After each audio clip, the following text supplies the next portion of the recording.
ময়ূর ছানা। রং সাধারণত বাদামি বা হালকা ধূসর রঙের পালক থাকে।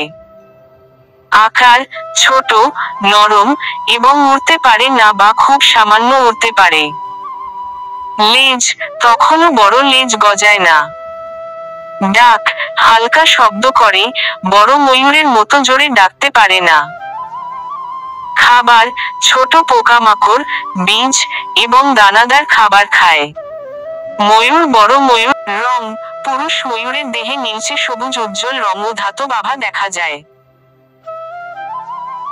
লেজ দীর্ঘ ও চোখের মতো দাগওয়ালা লেজ ট্রেন গজায়, যা প্রায় 5 ফুট পর্যন্ত লম্বা হতে পারে। আচরণ স্ত্রী ময়ূরকে আকর্ষণ করার জন্য লেজ মেলে নাচে।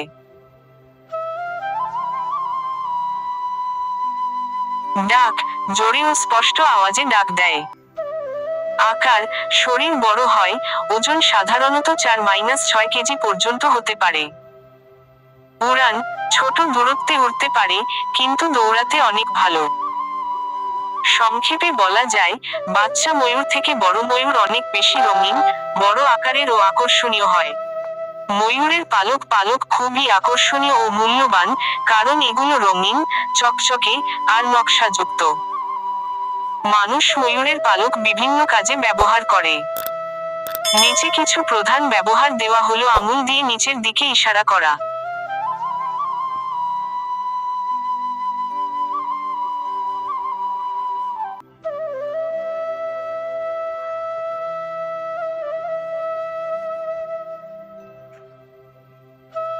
বাড়ি, অফিস বা মন্দির সাজাতে ব্যবহৃত হয়।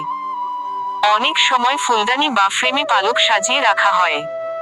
ধর্মীয় ও আধ্যাত্মিক কাজে হিন্দু ধর্মে শ্রীকৃষ্ণের সাথে ময়ূরের পালকের সম্পর্ক আছে, তাই এটি অনেক মন্দিরে বা পূজায় ব্যবহার করা হয়। অনেকে বিশ্বাস করেন, ময়ূরের পালক অশুভ শক্তি দূর করে। পোশাক ও অলংকারে নাচ বা নাটকের পোশাক, হেডগিয়ার, মাথার সাজ ও গয়না তৈরিতে ব্যবহার করা হয়। শিল্প ও কারুশিল্পে পালক দিয়ে পেইন্টিং, হস্তশিল্প এবং ক্রাফট কাজ করা হয়। স্কুল প্রজেক্ট বা আর্টের কাজে ব্যবহৃত হয়। সংগ্রহ ও শখ হিসেবে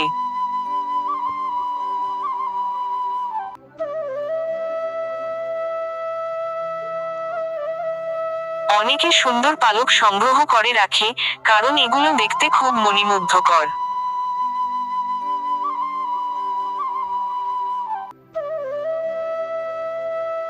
আজকাল অনেক দেশে বন্য ময়ূরের পালক তোলা বা বিক্রি করা নিষিদ্ধ, কারণ ময়ূর সংরক্ষিত পাখি।